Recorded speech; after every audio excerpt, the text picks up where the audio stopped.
Hi అండి అందరికీ. నేను వీడియో పెట్టి 2 రోజులు 3 రోజులు అవుతుందన్నమాట. చాలా అంటే కొంచెం టెన్షన్‌లో ఉన్నాను. అందుకే పెట్టలేదు నేను వీడియో అన్నమాట. ఏంటంటే అసలైన విషయం, 3 గంటలు ఒక ముస్లిం మేడం ఇంట్లో 3 గంటలు చేస్తాను నేను. శుక్రవారము సాలరీ ఇద్దామని పరిశోధన చేస్తుంటే సాలరీ తీసుకురాలేదు. ఏటీఎం నుంచి తీసుకొచ్చాను అనుకున్నాను, తీసుకురాలేదు. సాటర్డే ఇస్తాను అని అన్నదన్నమాట. సరే మేడం అని చెప్పేసి వచ్చేసాను. సాటర్డే వెళ్ళినప్పటికీ నేను క్లీన్ చేస్తున్నాను, అప్పటికి అందన్నమాట. నేను సాలరీ తీసుకొచ్చాను జ్యోతి, టేబుల్ మీద పెట్టాను, కనిపించట్లేదు, నువ్వు ఎప్పుడన్నా చూసావా నువ్వు అని అందన్నమాట. నేను చూడలేదు మేడం, క్లీన్ చేసినప్పుడు కూడా నాకు కనిపించలేదు, టేబుల్ మీద అయితే లేవు అని చెప్పాను. నేను తీసుకొచ్చాను, ఎక్కడ పెట్టానో అయితే గుర్తులేదు, టేబుల్ మీద పెట్టానని గుర్తుంది అని అంటే, నేను లేదు మేడం టేబుల్ మీద అయితే కనిపించలేదు అని అన్నది అని నేను అన్నాను. అన్నాక మొత్తం అంతా రూమ్ ఇల్లంతా చెక్ చేసాము, ఎక్కడ కనిపించలేదు నాకైతే. మేడం కూడా చెక్ చేసింది, కనిపించలేదు. కనిపించకపోతే ఇంకా సండే నాకు చుట్టీ కాబట్టి ఇంకా మేడం అంది సాటర్డే నేను చెక్ చేస్తాను, లేకపోతే ఓకే, ఉంటే ఓకే, లేకపోతే నేను ఏటీఎం నుంచి తీసుకొచ్చి ఇస్తానులే అని అందనమాట. మేడం చాలా మంచిది, చాయ్ ఇస్తుంది, టిఫిన్ పెడుతుంది, ఏమి ఇచ్చినా, ఫుడ్ పెట్టినా, ఏమి ఇచ్చినా టేబుల్ మీదే పెడుతుంది. కానీ నువ్వు ఇది నీది, నువ్వు తిను అని ఎప్పుడు చెప్తుంది అన్నమాట. నా ఫోన్ ఉంటుంది, నా ఫోన్ కూడా పెట్టేద్ది, అప్పుడు నేను అర్థం చేసుకుంటాను ఇది నాది, నాకు ఎట్టింది అని నేను అర్థం చేసుకుంటాను అన్నమాట. నాకు చాలా టెన్షన్ వచ్చింది. 3 రోజులు ఏడుస్తూనే ఉన్నాను. ఎవరికి చెప్పుకున్నా నమ్మరు, ఎందుకంటే ఆ డబ్బులు నేనే తీసేసానమ్మో అలా అనుకుంటారు. ఎన్ని సంవత్సరాల నుంచి పనిచేసినా వాళ్ళకి అదే నమ్మకం ఉంటుంది. సండే అయిపోయింది, సోమవారం వెళ్ళాను, ఏమీ మాట్లాడలేదు. అంటే భార్యాభర్తలు ఏమనుకున్నారంటే నేనే తీసానని వాళ్ళకి డిస్కషన్ అయ్యింది, ఏం మాట్లాడలేదు. సోమవారం నేను అడిగాను, వెళ్ళానంటే దొరికినాయా మేడం అంటే లేదు దొరకలేదు అని అంది.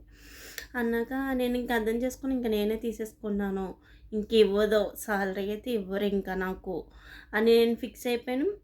పని చేస్తూనే ఉన్నాను, దుఃఖం ఆగట్లేదు, ఏడుపు వచ్చేసింది. 3 గంటలు పని చేశాను, ఈ మంత్ సాలరీ నాకు రాదు. నా మీద నాకు నమ్మకం, ధైర్యం ఉంది, ఒక పక్కన బాధ ఉంది. అన్నీ నీకేం చేయాలి, నాకేం దొరకట్లేదు, దారిలో పడేసేసిన నన్ను అనుమానం పడుతుంది, నేనే తీసేసుకున్నానని. ఎక్కడ పెట్టినా తీసుకురాపోయినా మిస్టేక్ ఏం చేసినా నన్నే అనుమానం పెడతారు కదా, ఎందుకంటే ఇంట్లో పని చేసిందని నేనే కాబట్టి. అందుకని ఇంకా సోమవారం పని అంతా అయిపోయింది, ఇంకా వెళ్తున్నాను మేడం అంటే ఓకే అంది, కానీ సాలరీ గురించి ఏం మాట్లాడలేదు. ఇంక రూమ్కి వచ్చాక తెగ ఏడుస్తాను నేను.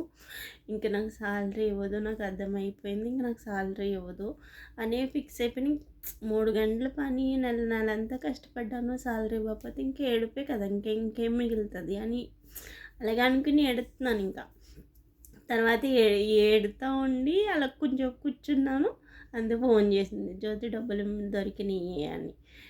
తర్వాత నేను ఏం అమ్మాయ దేవుడు నన్ను కాపాడాడు అనుకున్నాను అనమాట. కిచెన్లో కబోర్డ్ ఎవరైనా గెస్ట్లు వస్తే అవి సామాన్లు యూజ్ చేద్దాం అనమాట. అవి నేను ఏవి కూడా ముట్టుకొని, ఎంత నమ్మకంగా చేత నా సాలరీ మీద నేను ఆధారపడి ఉంటాను తప్ప.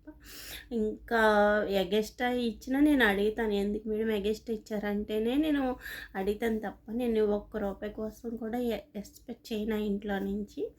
కానీ పని చేసుకున్న వాళ్ళు కష్టపడే చేసుకుంటాం, కానీ ఒక్క రూపాయి దబ్బేవాలి అని అయితే అనుకోరు. కానీ అందరూ అలాగా ఉండరు, అందరూ కూడా చెడ్డోళ్ళుగా ఉండరు. కానీ నేను చాలా 3 రోజులు 4 రోజులు చాలా ఏడ్చాను నేను ఆ డబ్బుల గురించి. దొరికినాయి అన్నాక అప్పుడు నాకు మళ్ళీ మంగళవారం వెళ్ళాను, అప్పుడు ఇచ్చింది అనమాట. ఎక్కడ ఉన్నాయంటే కిచెన్లో పెట్టాను జ్యోతి, సారీ అని చెప్పింది.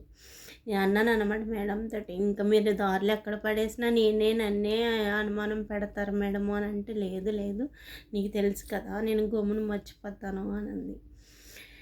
అదండి, అంత టెన్షన్లో మళ్ళీ వీడియో తీయట్లేదు అనమాట. నాకు ఐడియా నచ్చేదాకా ఇంకా నచ్చేసుకోండి.